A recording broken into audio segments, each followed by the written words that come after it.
Assalamualaikum warahmatullahi wabarakatuh. Bismillahirrahmanirrahim.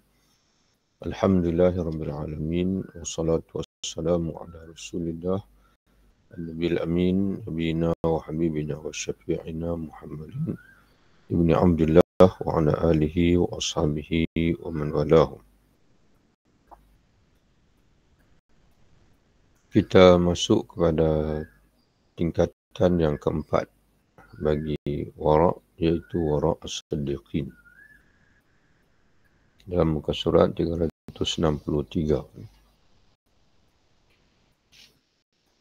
Sebelum ini kita telah pun melalui 3 tingkatan wara', iaitu wara' dengan meninggalkan yang haram. Wara' iaitu dengan kita meninggalkan yang haram. Disebut dengan wara' al-udul. Wara' al-udul. Adil dengan makna tidak fasik. Jadi untuk mengelakkan kita menjadi orang yang fasik, maka hendaklah kita menjauhi yang haram. Kemudian tingkat yang lebih atas, iaitu kita menambah lagi dengan menjauhi yang syubhah. Menjauhi yang syubhah. Di samping menjauhi yang haram, kita juga menjauhi yang syubhah. Kemudian kita mendaki lagi ke tingkat wara' yang berikutnya, iaitu bukan sekadar menjauhi yang haram dan menjauhi yang syubhah, kita juga menjauhi dari berlebihan, mengambil yang harus, al-mubahat. Jadi yang harus pun walaupun tidak masuk dalam daerah haram dan juga syubhah, tapi kita mengambil sekadar keperluan saja. Tidak berlebihan. Tidak berlebihan dalam mengambil ataupun menikmati yang harus. Itu dipanggil wara' al-muttaqin. Yang ketiga. Dan hari ini wara' yang keempat. Wara' yang keempat yang lebih tinggi daripada itu lagi. Iaitu menjauhi yang haram, menjauhi yang syubhah, menjauhi dari berlebihan yang harus. Bahkan yang keempat, wara' as-siddiqin ini, mereka menjauhi segala yang lain daripada Allah Subhanahu Wa Taala. Ya, walaupun harus, walaupun tidak berlebihan, tapi saya saja mengambilnya hanya sekadar ingin menikmatinya. Itu pun mereka tidak lakukan. Bahkan mereka hanya melakukannya jika diperlukan untuk berkhidmat kepada Allah. Lillahi ta'ala. Itu wara' yang kita akan baca hari ini. Wara' as-siddiqin. Tingkatan keempat itu wara' as-siddiqin. Halal di sisi mereka adalah setiap hal yang dalam sebab-sebabnya tidak didahului oleh kemaksiatan, tidak dipergunakan untuk kemaksiatan, dan tidak pula dimaksudkan untuk melampiaskan keperluan baik sekarang ataupun di masa akan datang, tetapi dimakan ataupun dinikmati semata-mata kerana Allah. Dinikmati semata-mata kerana Allah dan untuk memperkuatkan ibadah kepada Allah dan mempertahankan kehidupan kerana Allah. Jadi mereka hanya mengambil dunia apabila perlu untuk keredaan Allah dan juga untuk melaksanakan ibadat kepada Allah ataupun dia panggil apa? Tanggungjawab kepada Allah Ta'ala. Ini adalah tingkatan muwahhidin, orang-orang yang bertauhid. Yang mana yang total tauhid mereka kepada Allah Subhanahu Wa Taala. Yang telah terhindar dari tuntutan nafsu mereka. Kerana mereka tidak hidup lagi dengan tuntutan nafsu. Sebaliknya hidup dengan tuntutan Allah Subhanahu Wa Taala. Dan memurnikan, mentuluskan tujuan hanya kepada Allah. Tidak diragukan bahawa Orang yang menghindari hal yang dapat membawanya kepada kemaksiatan pasti menghindari hal yang menyertai kemaksiatan dengan sebab usahanya. Jadi orang yang benar-benar menjauhi maksiat ini, dia akan pastikan bukan saja maksiat itu dia jauhi. Kerana faktor yang bawa kepada maksiat itu pun dia jauhi, iaitu syahwat. Okay. Oleh sebab itu, Sayyidina Abu Bakar As-Siddiq radhiyallahu anhu memuntahkan susu dengan kuat. Mana dengan benar-benar memuntahkan dari dalam perutnya kerana takut mengandung hal yang haram. Padahal ia minumnya dalam keadaan tidak tahu. Iaitu bila dia diberi minum oleh hambanya, kemudian dia tanya di mana kamu dapat. Dan dia dah minum dah sedikit. Kemudian dia tanya di mana kamu dapat susu ini, lalu hambanya memberitahu dapat daripada sekian. Iaitu daripada sumber yang tidak baik. Maka dia muntahkan. Padahal bukan dia sengaja minum, dia tidak tahu. Tapi dia tidak nak dipanggil ada dalam perutnya itu ataupun masuk dalam tubuhnya itu sesuatu yang dimurkai oleh Allah Ta'ala.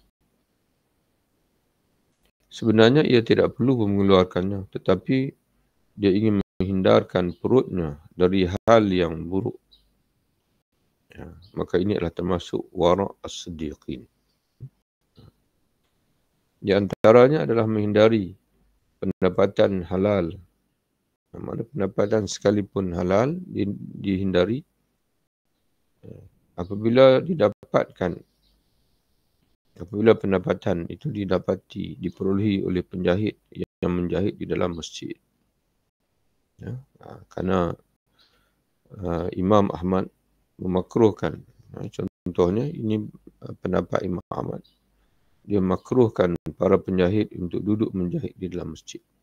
Kerana masjid ini adalah untuk akhirat, bukan untuk dunia.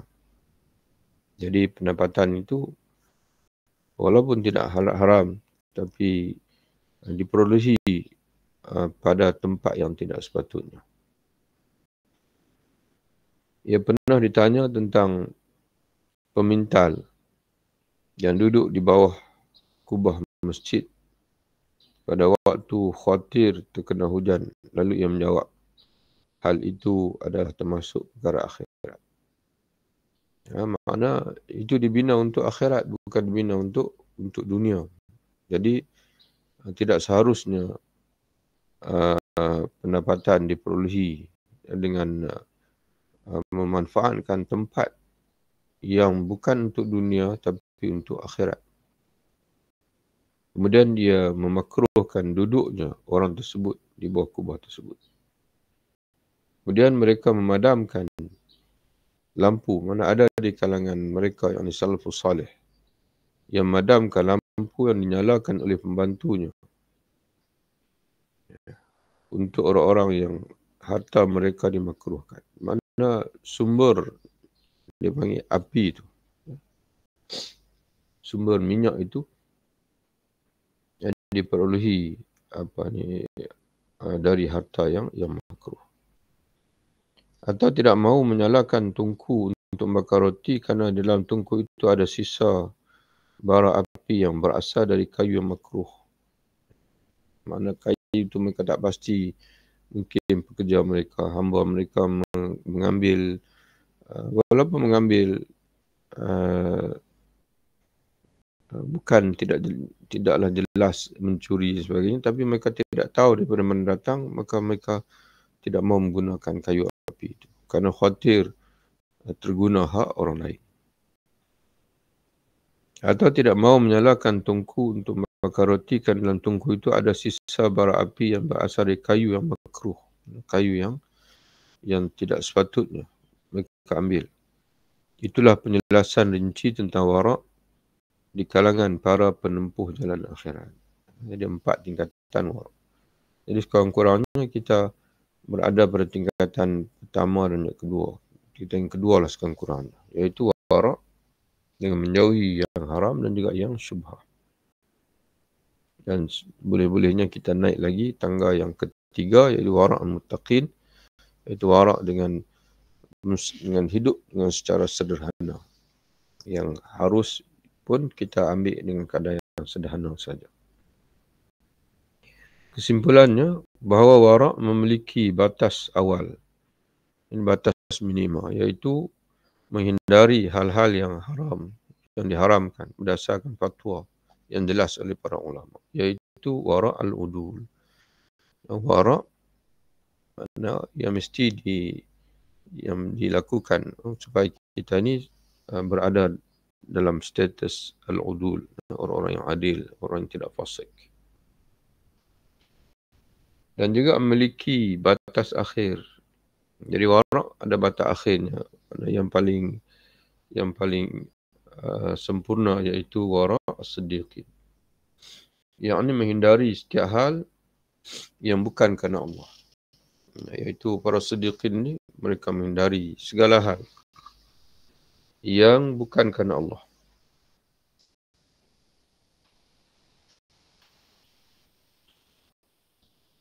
Yang ini menghindari setiap hal yang bukan kerana Allah. Di antara hal yang diambil dengan syahwat atau dicapai dengan cara yang makruh atau berkaitan dengan hal yang makruh.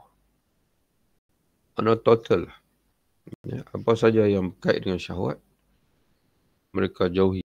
Sekalipun perkara itu tidaklah atau belum masuk dalam haram, belum masuk dalam syubhah.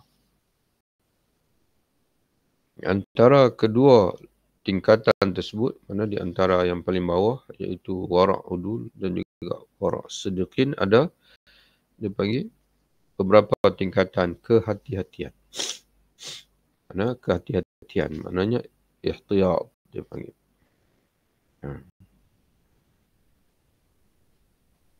Semakin ketat seorang hamba terhadap dirinya, semakin ringan pula bebannya pada hari kiamat. Jadi kalau kita berhati-hati hidup di dunia, dan bila katakan kita lihat semakin tinggi martabat wara' ini, maka ihtiyat itu semakin tajam, semakin dipanggil apa, semakin kualiti ihtiyat itu tu. Semakin tinggi. Sebab apa? Sebab kalau kita sanggup bersusah di dunia, maka kita bersenang di akhirat. Disebut di sini semakin ketat seorang hamba itu terhadap dirinya dengan dunia ini, semakin ringan pula bebannya pada hari akhirat. Dan semakin cepat dia melintasi jambatan as-sirat. Kerana tanggungannya tidak banyak. Soalan-soalan yang bakal disoal pun tidak banyak. Kerana dia bersedikit dengan dunia. Terjadi perbezaan kedudukan di akhirat sesuai dengan perbezaan tingkatan haram dalam keburukan. Jadi kedudukan manusia itu selain daripada amal soleh, sembahyang, puasa dan sebagainya, maka tingkatan perbezaan manusia di akhirat juga melihat sejauh mana mereka menjauhi yang haram, yang buruk dalam hidup ini, yang maksiat. Jika anda telah mengetahui hakikat permasalahan, maka kepada anda dipersilahkan untuk memilih. Pilihlah mana-mana tingkatan, tapi jangan merosot sampai kepada sehingga akan tidak mengambil hirau halal dan haram. Sekurang-kurangnya kita menjaga yang daripada terlibat dengan yang haram. Jika suka, maka perbanyakkan kehati-hatian. Jadi kalau mampu, hiduplah dengan sentiasa berihtiyat, berhati-hati dan sentiasa memilih. Dan jika suka pula, maka anda boleh mengambil memperingan. Tapi kalau terpaksa perlu, boleh ambil rukhsah, keringanan. Iaitu dengan kita memerhati kepada yang haram dan juga syubhah. Takat tu pun okey. Tapi jangan sampai kita melanggar, tak kira halal haram. Jadi kalau orang itu dia berada pada warak, bila-bila masa pun dia tak mau terlibat dengan yang haram, itu dipanggil dia berada pada warak, mana dia mengambil rukhsah untuk dirinya. Tapi kalau orang itu dia sudah tidak hirau lagi halal dan haram, maka dia telah tafrid. Ya, dia telah, orang kata apa, lalai, hidup dalam kelalaian, kealpaan. Jadi kita ini tidak ifrat dan tidak tafrid. Bersederhana itu yang paling baik, yang paling sesuai dengan kita. Tidak berlebihan, tidak melampau-lampau, kerana halakal mutanatti'un, orang yang melampau-lampau, yang ekstrim ini dia akan binasa. Dan begitu juga orang yang al-muqassirun, orang yang lalai, yang tidak mengambil hirau agama, tidak mempedulikan syariat, pun akan binasa juga. Hati-hatilah untuk diri anda dan peringankanlah terhadap diri anda. Kena berhati-hati untuk diri dan ada ketikanya kena beri keringanan untuk diri. Kerana kalau diri ini terlalu dibebankan, maka dia tidak mampu istiqamah. Jadi demikianlah.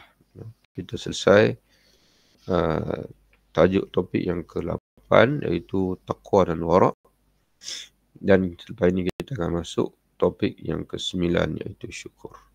Wallahu a'lam bishawab. Assalamualaikum warahmatullahi wabarakatuh. Jumpa lagi.